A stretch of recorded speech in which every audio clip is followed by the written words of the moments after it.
Doctors of Reddit, what is the weirdest thing a patient won't admit?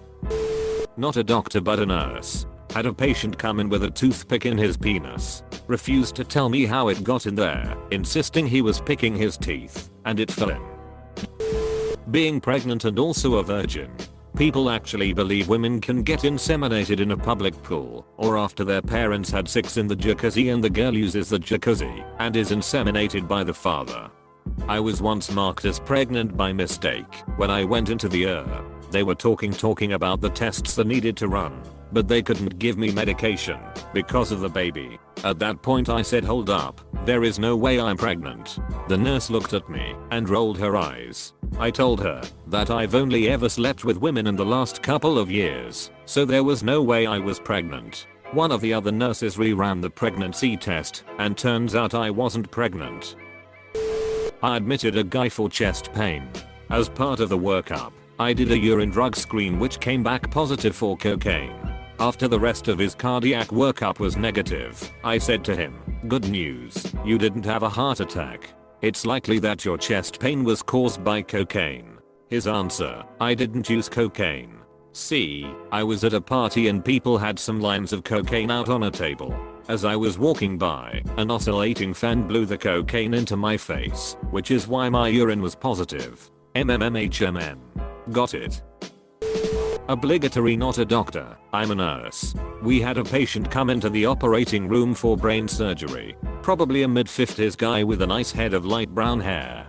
Before a patient comes into the actual, or we ask them a series of questions, including whether they have any implants, jewelry, non-hospital clothes on, etc.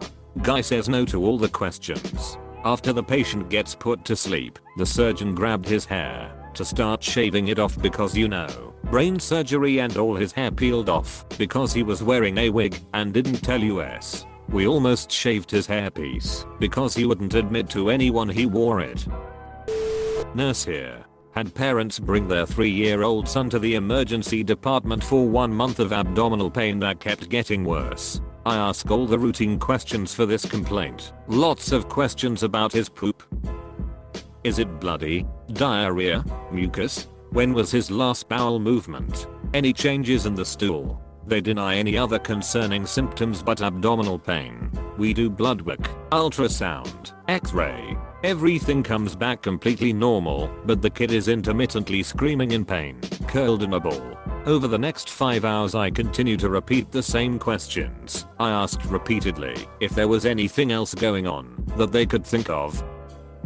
Nope. The kid just doesn't seem well, but we have no reason to keep him. We decide to watch him a little longer. Let him eat. The kid eats a bunch, a PBJ, apple juice, crackers, popsicle. No pain, so we decide to send them home. I bring in the discharge paperwork and I'm about to start going over instructions and their dad goes, for the past 3 months he's had a lot of worms in his poop. Worms. F-king worms. You spent 6+ hours denying worms. I literally just turned around and walked out of the room without saying a word.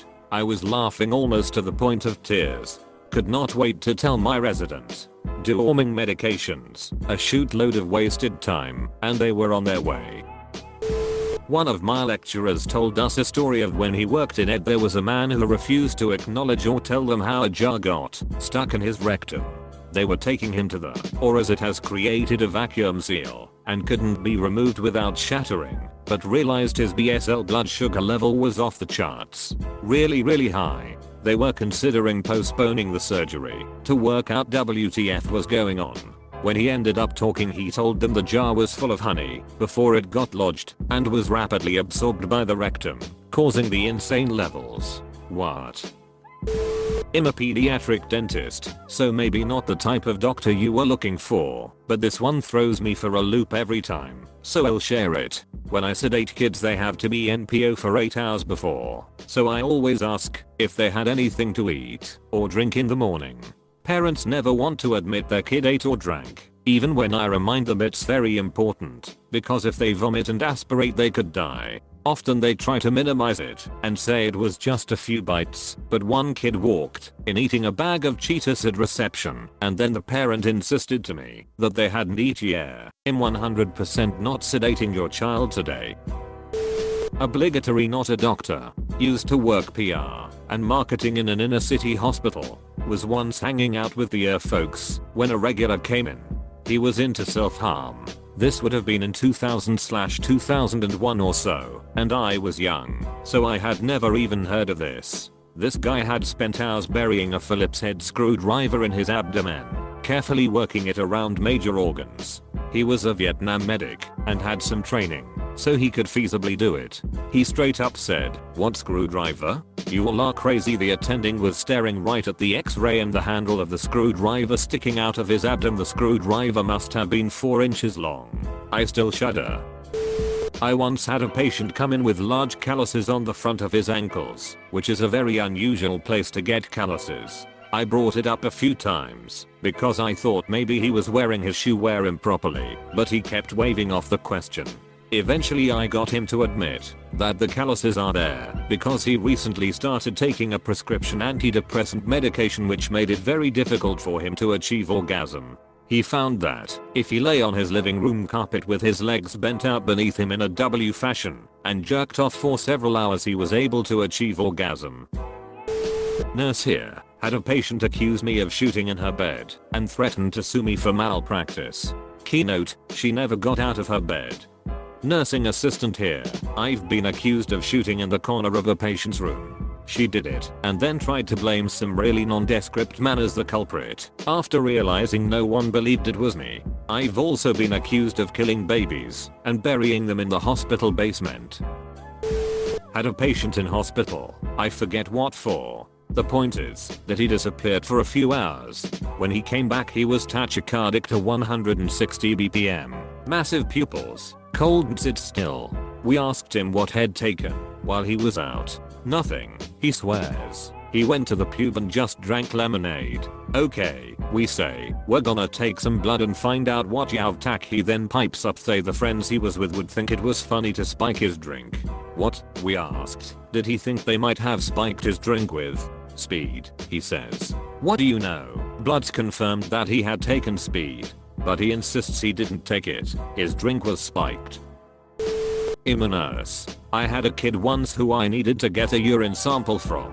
He was 8. I gave him a cup and pointed him to the bathroom. I went to check on my other patients and came back. Kid was still in the bathroom. I go knock on the door. Hey buddy, you okay in there? Sink on full blast up.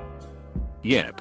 Everything's fine. I go back to his room a few minutes later and he hands me a bag full of water with a cup inside that also appears to be water. I pour the water out of the bag. Hey buddy, are you sure this is urine in this cup? Yay. My pee is always clear. Part is wheeled off as Ray. I check the temperature of the so-called urine in the cup. It was ironically the same temperature as the water from the faucet. Come on little homie, you gotta do better than that. This one is sad. From my old roommate, girl had a very large lump on her breast that she didn't tell the doctors about. She actually went to the hospital for migraines, saying they were getting increasingly bad. When they found the lump, they asked why she didn't say she had that. She said she knew it was going to kill her eventually, but she just wanted to get rid of the migraines because they're giving her a lot of pain in her last months. I guess it's not super weird that this patient wouldn't admit this, but it's weird in the sense that it was super obvious what happened, so he might as well just admit it. I used to do patient registration in the ER. 2 of us were wheeling around our computers and registering patients off of ambulances and getting patient information in rooms. A middle-aged guy comes in on an ambulance and my coworker takes it. So I'm finishing up some paperwork and I go to our front office and pull up the patient tracker board so I can see what still needs to be done, and a new patient pops up on the board. Chief complaint: eyeliner pen stuck in penis. My coworker walks into the office looking scarred. She explained the nurse asked him what happened and he said he slipped. She told him that doesn't seem likely, so he said he had an itch and thought it would help. We later found out from the nurse that he finally admitted that he saw it on TV and thought it would feel good. His 20-something-year-old daughter was with him, but she clearly had some form of developmental disability. It was all around a sad situation, and I hope someone told him about sounding, and he did some research on safe practices for kinks/fetishes. Apparently they were both lodged in there pretty badly. Edited for clarity. Sorry lol. That they don't know how to read. I've been taught the trick of handing a paper upside down to them to see if they can read. It's good to know if they don't, so you can make extra sure they have a full understanding of their instructions instead of saying to read the details on the sheet. When was their last meal? They think they can fool their PET scan, end up losing money, time and over irradiated. This one happened just the other day. Had a patient come in looking pretty sick. Labs and vitals said the guy was in sepsis and most likely had a bad infection. The question was where. After some prodding and letting him know the seriousness of his situation, he finally admitted to the source of his infection. He didn't want to say it, so he just pointed between his legs. Looking underneath his underwear revealed a smelly, red, swollen, pus-draining scrotum. Some of it was even black and necrotic. Not a pleasant sight, and it looked horribly painful. He went on to explain that he had a painful lump on one of his testicles a few weeks back. He was told it was an infection and given antibiotics. The problem didn't go away, and by then he had decided to take matters into his own hands. Literally, he tied a string tight around one testicle and proceeded to cut it out himself. Needless to say, it became horribly infected and was going to require surgical intervention. Guy ended up doing okay. Once had a woman come in for a possible yeast infection. On exam she had a glass bottle stuck in her vaginal filled with urine. Totally wouldn't admit it was hers or explain how it got there, even after we removed it. Just kept saying, I think this is all a joke and you put it up there. Other than all the random things that end up in rectums accidentally, drunk electrician with the longest drill bit I've ever seen sticking through both legs and impaling his scrotum in between like a really gross kebab. He was so drunk he thought he broke his hip. Denied owning any drill bits or for that matter having been drinking. Most common are the numerous drug/tox screens we do that come back positive for something and everyone is shocked, borderline offended it got into their system. You weren't breathing. We gave you Narcan. You started breathing again, woke up, and then deny you used a narcotic. Yeah, alright. Had a patient refuse to admit he swallowed a pen, even though an x-ray showed the pen in his small bowel and we took the pen out during an emergency surgery. Immacortec, and I was to scan a woman's abdomen for belly pain. She and her girlfriend were there. I have to have a pregnancy test. I have to have one done. I can't radiate a fetus. I even ask none, so no exceptions. She denies up and down she's pregnant, and then, after the test I did, it said she was. She denied it and demanded a blood test, since she was a lesbian and never has sex with him. Well, the blood test came back positive, also surprise. And the argument that ensued was biblical. She was arguing with her girlfriend and the nurses and the doctor. I never ended up scanning her, and they chalked up her pain to her being pregnant. The look on her girlfriend's face when I said it came back positive was one I will never forget. Edit, because I've gotten this comment a lot. The woman in the room with the patient was her so, and they had been together a long time, and the patient had given her so permission, in writing, to allow her to hear her medical information. Many of you are saying you shouldn't have told her in front of her so, and you're partially right in a way, but the patient had given her so that permission, and I did not question it. Had she not, I would have asked her so to leave the room. You can give anyone you deem necessary access or no access to your medical information. It's not limited to spouses. I volunteer at an prisoner shoved a ballpoint pen up his urethra to get out of being stabbed. Ike insisted he had no idea how it got there. We spent hours deliberating how to get it out, and he just reaches down, still in his handcuffs, and pulls it out himself. Edit, you can't get stabbed if you're not in the prison, and any sort of self-harm will land you on suicide watch, which is brutal as well. Weird sick stuff though, no problem. There was a woman sent in by her family doctor for urinating some blood. We put a camera into her bladder with her awake, looking to exclude a tumor. We found her bladder full of citrus seed/pits. So many of them. When asked why she put them there, she said back quote, well, I eat a lot of fruit and wouldn't accept any responsibility for them being there.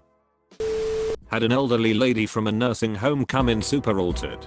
She would wake up briefly to answer questions, but then would be out like a light seconds later. Usually in this case we assume it's from infection, stroke, etc. But we still ask about drug use, legal and illicit, since it can cause that kind of thing. Lady denied several times she didn't take anything other than prescribed meds. Finally, as we're about to intubate her, put her on a ventilator, since she was getting worse, we cut off her bra, and out pops a little baggie with some white powder and a baby straw. We gave her some Narcan, and she gasps herself awake. Even after that still took her a long time, before she said, well, maybe I did take some drugs from a friend.